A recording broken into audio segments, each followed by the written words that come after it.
बच्चों, आज हम आपको 5C कंप्लीट कराने की कोशिश करेंगे, जिसमें कि हम अक्षर संख्याओं को घात में कैसे कन्वर्ट करते हैं उसको हम बताएंगे आपको।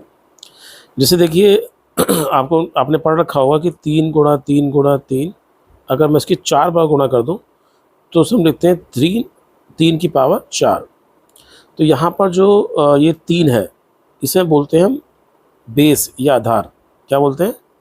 बेस या आधार बोलते हैं। और जो 4 है इसे हम घात या क्या बोलते हैं? पावर। ठीक है। तो जैसे कि यहाँ पर अगर आप यहाँ इस एक्सप्रेशन को देखें तो यहाँ पर आपको 5 तो एक ही बार दिख रहा है, तो आपने इसे 5 को लिख दिया। लेकिन x आपका 1 बार, 2 बार, 3 बार, 4 बार गुणा हो रही है, तो यहाँ पर x की पावर कितनी आएगी? 4। तो उसे क्या पढ़ेंगे? 5 और x पावर 4।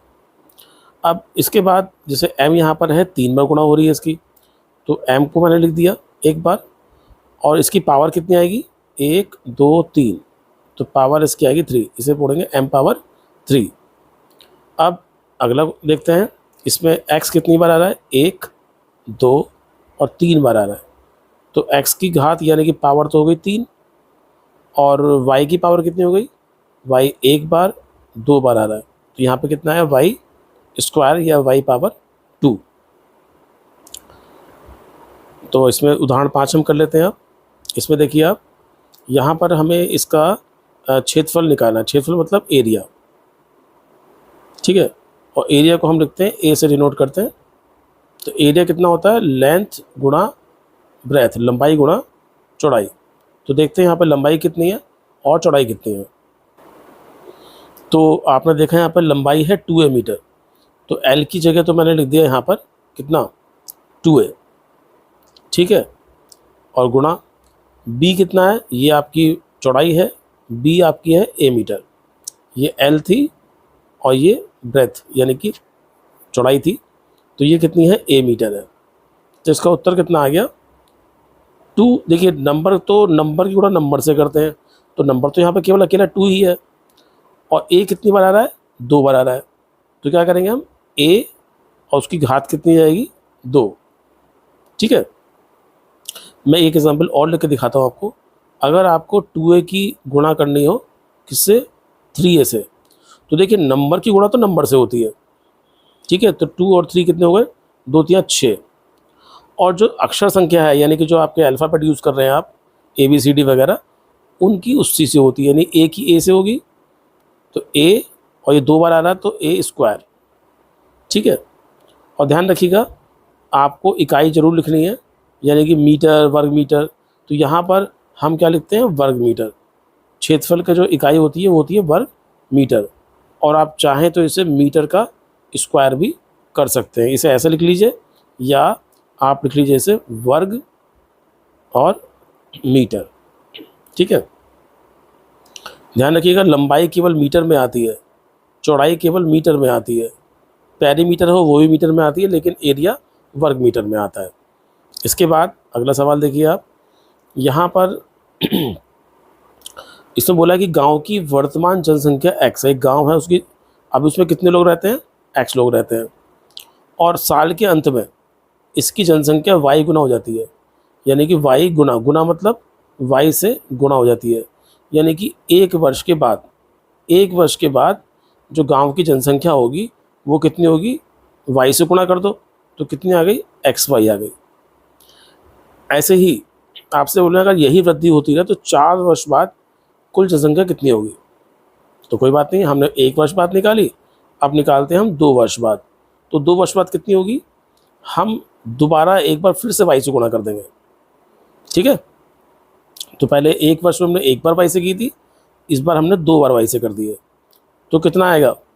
x तो ऐसे ही रहा, और y की घात कितनी आएगी? 2 आएगी, क्योंकि y कितनी बार है? 2 बार है, ठीक है। अब 3 वर्ष बाद, तो 3 वर्ष का मतलब है y की मैं 1 बार, 2 बार, 3 बार गुणा करूँगा किससे? x से। तो यहाँ जो उत्तर आएगा x, और y की पावर कितनी आएगी? 3 बार है तो 3 आ गई, ठीक है। अब 4 वर्ष बाद आप देख सकते हैं कि y की गुणा कितनी बार होगी, 1 बार, 2 बार, 3 बार, 4 बार, और x आपका एज इट इज़ रहा।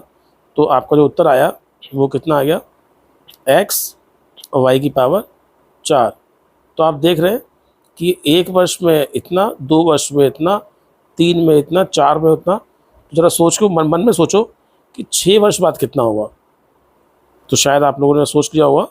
मैं बता रहा हूँ कि x y पावर 6, ठीक है। ऐसे ही अगर 10 वर्ष बाद बोलूँगा तो 10 वर्ष बाद जनसंख्या होगी x y पावर 10। चलिए फिर हम सीधे 5C पर आते हैं। ये बहुत आसान एक्सरसाइज है, जल्दी से ख़त्म करते हैं इसे।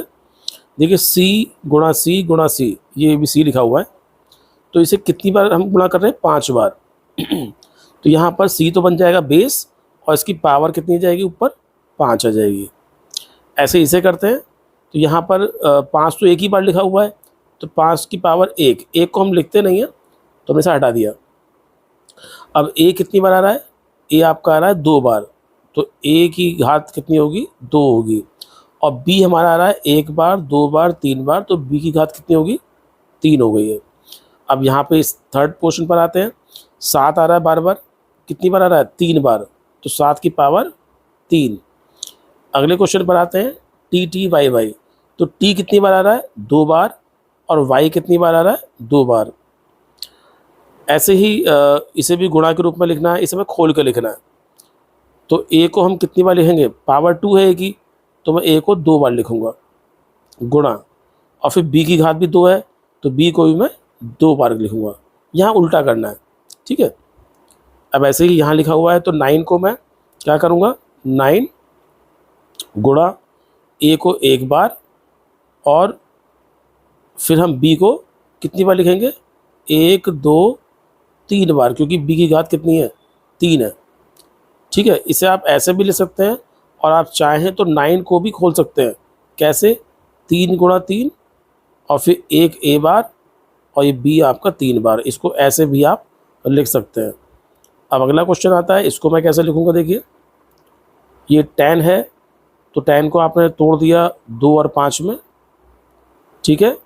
x को, x की घात 3 है, तो इसे आप 3 बार लिख सकते हैं। फिर गुणा, यहाँ जगह नहीं, मैं नीचे लिख रहा हूँ, y की पावर 3 है, तो y कितनी बार आएगा, 3 बार आएगा। और z की पावर भी 3 है, तो यहाँ भी z कितनी बार आएगा, 3 बार आएगा, ठीक है। इसे आप ऐसे भी कर सकते हैं, और यहाँ पर 2 और 5 को आप 10 भी लिख सकते हैं। तो कैसे भी कर लीजिए, एक ही बात है, कोई दिक्कत की बात आपको नहीं आएगी यहाँ पर। इसके बाद अब आपका थर्ड क्वेश्चन करते हैं हम लोग। थर्ड क्वेश्चन में देखिए, ए को हमने लिखा है n बार, तो a पावर n आ गया इसका। b को हमने n बार लिखा है, तो b पावर n इसका उत्तर आएगा।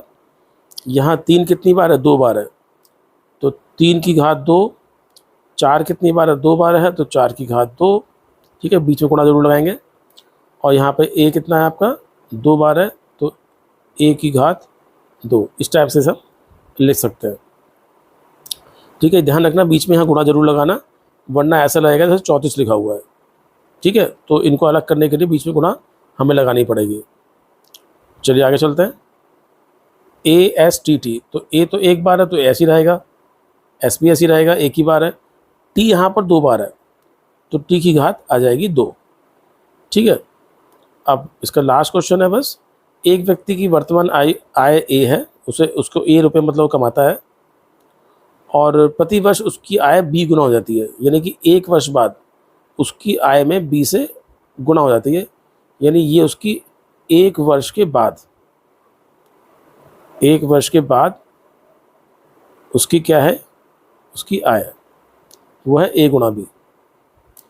तो 2 वर्ष के बाद उसकी आय कितनी होगी, ए गुणा बी, फिर से बी से गुणा हो जाएगी, तो हो जाएगी ए बी की घात 2। हमसे पूछिए 3 वर्ष बाद, तो 3 वर्ष बाद कितनी होगी बताओ, ए गुणा बी, और बी 3 बार आएगा, तो ए और बी की घात 3, ठीक है। तो ये हमारी 5C कंप्लीट होती है। उम्मीद है आपको समझ में आ गई होगी। तो आप कोई प्रॉब्लम आपको हो तो आप कमेंट बॉक्स में कमेंट कर सकते हैं, और उसमें अपना नाम, स्कूल का नाम, क्लास ज़रूर डालें। ठीक है, थैंक यू। बच्चों, आप जो ये यूट्यूब पे जो मेरी वीडियोस देख रहे हैं, इसमें अगर आप ध्यान से देखेंगे तो आपको लिखा मिल जाएगा ARP दीपक अग्रवाल, और उसी के सामने यहाँ पर सब्सक्राइब लिखा होगा। यहाँ पे आप इसे क्लिक कर देंगे। क्लिक करने के बाद सब्सक्राइब लिखा हुआ जाएगा और एक बेल बनी हुई जाएगी। इस बेल पर जब आप क्लिक करेंगे तो कुछ इस टाइप से बेल के दोनों तरफ निशान बन जाएंगे, और अब आपको जो भी मेरी वीडियोस हैं उनके नोटिफिकेशंस मिल जाएंगे। जैसे मैं वीडियो अपलोड करूँगा आपके पास एक मैसेज आ जाएगा और उससे आप उस वीडियो को देख पाएंगे। तो आप सभी से रिक्वेस्ट है कि इसको आप सब्सक्राइब कर लें, और जो भी मैं वीडियोस डालता हूँ उससे अपनी मैथ्स की पढ़ाई अच्छे से जारी रखें। और आप जो यहाँ पर कमेंट देख रहे हैं, यहाँ पर लिखा हुआ, यहाँ पर क्लिक करने के बाद आप कमेंट बॉक्स में जो भी मेरे बच्चे मेरा वीडियोस देख रहे हैं वो अपना नाम और अपने विद्यालय का नाम ज़रूर लिखें, जिससे मुझे पता पड़ता रहे कि कौन कौन बच्चे रेगुलर मेरे वीडियोस देख रहे हैं। और अगर आपको कोई प्रॉब्लम है तो आप वहीं पर, कोई डाउट है आप उसे लिख दीजिए। मैं पूरी कोशिश करूँगा कि सभी बच्चों के डाउट्स मैं ले पाऊँ।